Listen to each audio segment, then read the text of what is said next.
Vamos a otro tema. Desde fines de abril, las comunas en fase de transición, en fase 2, viven nuevas restricciones, entre ellas menos aforo en los malls, en los centros comerciales. Los gimnasios, los casinos no están funcionando. Recordemos que en marzo esos servicios sí podían funcionar en la fase 2 del plan paso a paso. ¿Ha resultado esta manera de enfrentar esa fase de transición? Vamos a conversarlo con Carlos Melo, director del Centro de Ingeniería y Políticas Públicas de la Universidad San Sebastián. Carlos, ¿cómo está? Muy buenos días. Hola Patricia, ¿cómo estás? Muy buenos días. Muy bien. A ver, parte de lo que algunos han planteado es que la fase 2, es decir, cuando las comunas salen de la cuarentena, debiese tener ciertas reformulaciones, pensarla de otro modo, otra manera de encararlo, más aún cuando vemos que las largas cuarentenas no parecen estar siendo eficientes para poder reducir como se quiere el número de contagios. Mira, el elemento relevante, creo yo, en esta discusión pasa por, en primer lugar, la prolongación de las cuarentenas, ¿ya? Toda la información y la evidencia que ha ido acumulándose ya en más de este año es que las cuarentenas, a medida que se van prolongando, obviamente van siendo cada vez menos efectivas. La gente tiende a no cumplirlas. Pero además hay un elemento que hemos visto que genera mayor movilidad y mayor actividad, y es esta mezcla en unidades territoriales únicas, como pueden ser las ciudades, de comunas en fase 2 y comunas en fase 1. Cuando eso ocurre, el aumento en la actividad no solamente se da en las comunas que están en la fase superior, en fase 2, sino que también se da en las comunas en fase 1. Finalmente, muchas personas que viven en comunas en fase 1 comienzan a recuperar actividad en centros comerciales, algunos vuelven a trabajar, pese a que lo normativo lo prohíbe. Pero Claro. lo que se ha visto en la evidencia es que eso no se cumple finalmente y por lo tanto esta diferencia entre comunas en una misma unidad territorial pierde un poco de eficacia el mantener la medida en el resto de las comunas. Carlos, y le agrego ahí un punto, lo que tiene que ver con los colegios. Pasa especialmente acá en la región metropolitana, en que muchos viven en una comuna diferente a donde estudian. Algo sí pasa, por ejemplo, en Providencia. Lo que se ha dicho en el municipio es que los colegios, después de las elecciones, van a evaluar si reabren o no con clases presenciales, porque claro, se da esto de que muchos de sus alumnos están ahora en comunas que están en cuarentena. Así es, la actividad de colegios o educacional también que se permite esta apertura gradual en fase 2 también tiene impacto. Finalmente, no solamente en los colegios, hay algunas universidades que han retomado algunas actividades también en sus campus que están en fase 2 y eso también genera actividad o movimiento en personas que no viven en esas comunas. Entonces yo creo que efectivamente el problema más que la definición específica de las actividades de fase 1 y fase 2 pasa por esta mezcla en una misma unidad territorial de comunas en fases distintas, sin entender que finalmente la ciudad es una sola. La ciudad y las actividades no se producen aisladamente en cada comuna, sino que se producen en la unidad territorial completa, que es el Gran Santiago en este caso, o el Gran Concepción, o el Gran Valparaíso en el caso de la quinta región. Claro, o sea, desde esa perspectiva, las comunas que permanecen en cuarentena acá en la región metropolitana, uno podría pensar que esas cuarentenas van a ser aún menos efectivas a raíz de que hay una buena parte de la población en la misma región metropolitana que está en fase 2. Absolutamente, y eso uno lo puede constatar incluso con la información de viajes que se va generando. Cuando tú ves lo que ha ocurrido en las últimas semanas, desde que un grupo de comunas de la región metropolitana se movió a fase 2, uno ve mayor movilidad respecto a las validaciones, respecto a los flujos de automóviles y respecto a los datos que se generan de la información de celular en todas las comunas de la región metropolitana, no solamente en las comunas que pasaron a fase 2. Eso da una demostración real finalmente de que no existen estas cuarentenas diferenciadas, sino que la cuarentena o la no cuarentena tiene más que ver con el comportamiento de la ciudad como un todo, y eso quizás es algo que a la fecha no ha sido considerado porque hemos visto que reiteradamente en estos cambios de fase 1 a fase 2, fase 2 a fase 1, se toman las decisiones por comuna sin considerar la unidad territorial de la ciudad como un todo. Claro. Ahora, entonces, ¿qué sería lo ideal o qué camino se podría explorar? Considerando además que ya ha pasado más de un año desde la pandemia, hay un agotamiento mayor respecto al tema de las cuarentenas. En vez de tener una cuarentena poco eficiente, por así decirlo, ¿sería mejor una fase 2 con más restricciones? Mira, yo creo que más que una fase 2 con más restricciones, lo ideal es que las cuarentenas sean cuarentenas mucho más cortas, pero más estrictas en el sentido de duraciones máximas, como en algún momento se señaló, de 3 a 4 semanas, pero que generen una reducción real de la movilidad, y eso se da, uno, teniendo la unidad territorial completa en esa fase, como les decía antes, y dos, también reforzando la fiscalización.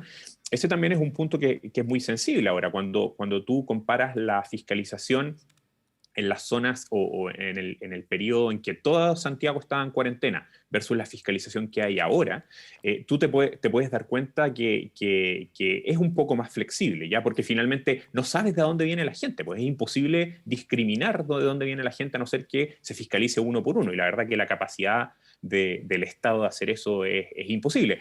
A mí me ha llamado mucho la atención cuando se han hecho entrevistas, incluso a las personas en las filas de los malls, tú te puedes dar cuenta de que hay muchas personas que están haciendo esa fila que no son de comunas en fase 2, sino que piden el permiso temporal.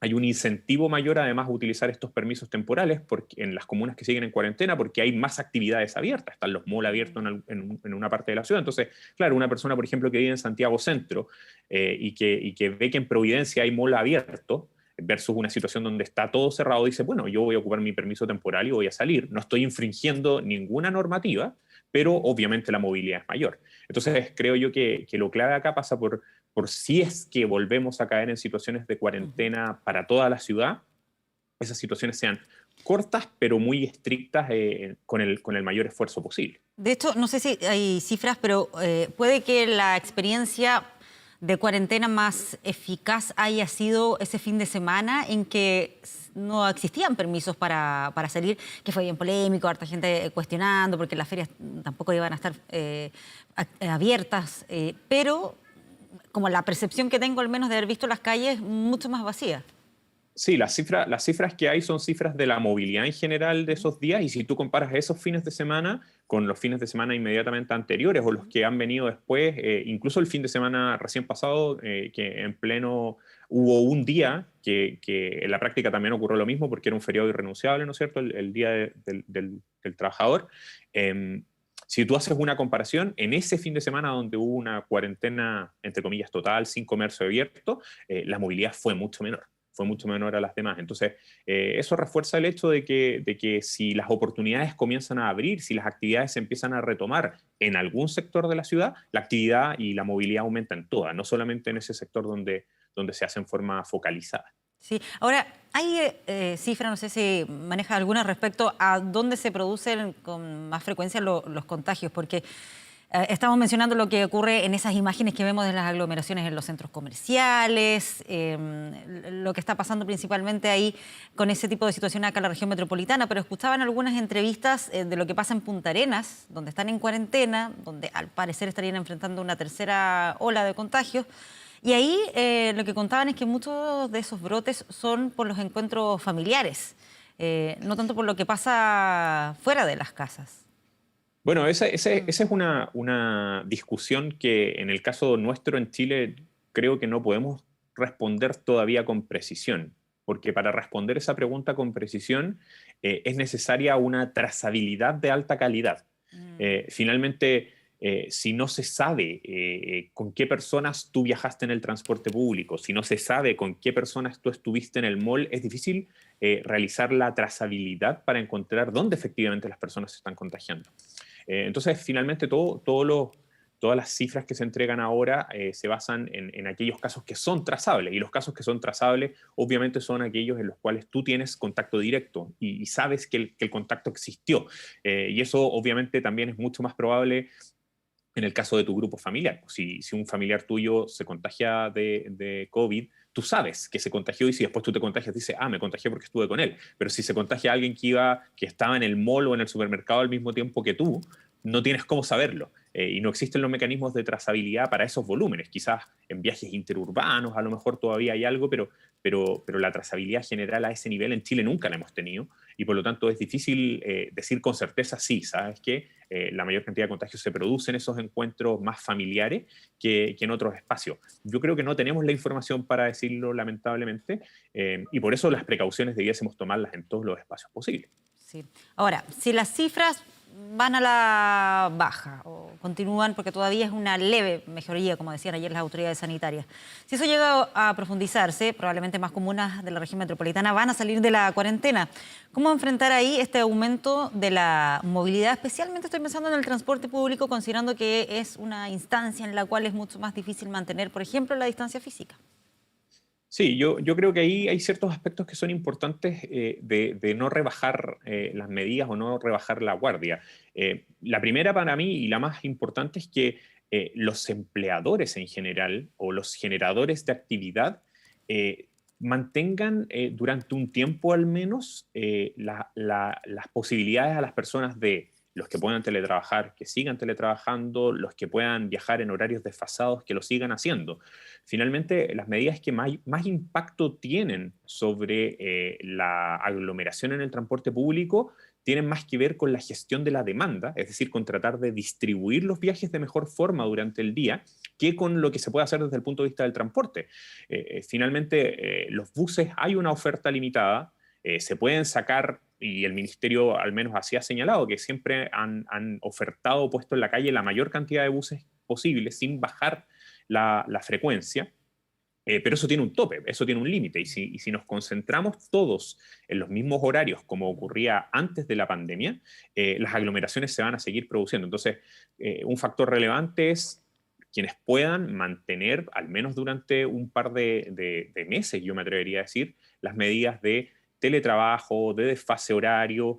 En el caso de las instituciones de educación superior, sabemos que muchas de ellas, este semestre ya está planificado de forma online, quizás el segundo semestre que evalúen si lo que corresponde es volver en forma presencial total o si establecer estos esquemas híbridos, porque finalmente, como te decía, la regulación del transporte público o es difícil pensar en que van a haber más buses o más metro en el corto plazo.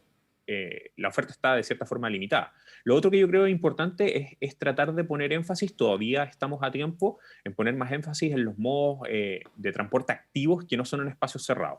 Ya en ese sentido, todavía estamos a tiempo de estructurar cuando se puedan ciclovías de emergencia, de estructurar facilidades para que las personas que puedan, no estamos diciendo que todos, pero los que puedan, por ejemplo, moverse en bicicleta para no congestionar el transporte público, también lo hagan. Esas medidas son importantes. Y lo más relevante desde el punto de vista del transporte propiamente tal es asegurarse que las condiciones de ventilación, sobre todo, sean las máximas posibles, incluso aunque estemos en el invierno. La preocupación que uno suele tener es que en la época de invierno, con las temperaturas más bajas, incluso las mismas personas, los usuarios, por ejemplo, en los buses, cuando las ventanas están abiertas, las cierran. Y eso obviamente aumenta de forma importante el riesgo y la exposición a posibles contagios en el transporte público. Entonces, mantener las ventanas abiertas en el metro, en los buses que tienen esos sistemas, recordemos que hay algunos buses que no las tienen, también es una medida que hay que mantener por lo menos durante el invierno, pese a que las temperaturas van a ser bajas y a las personas que les toque viajar van a tener que enfrentar esa situación. Muy bien. Carlos Melo, director del Centro de Ingeniería y Políticas Públicas de la Universidad San Sebastián. Muchas gracias por conversar con nosotros sobre este tema. Que estés muy bien. Muchas gracias a ti, Patricia. Que estés muy bien.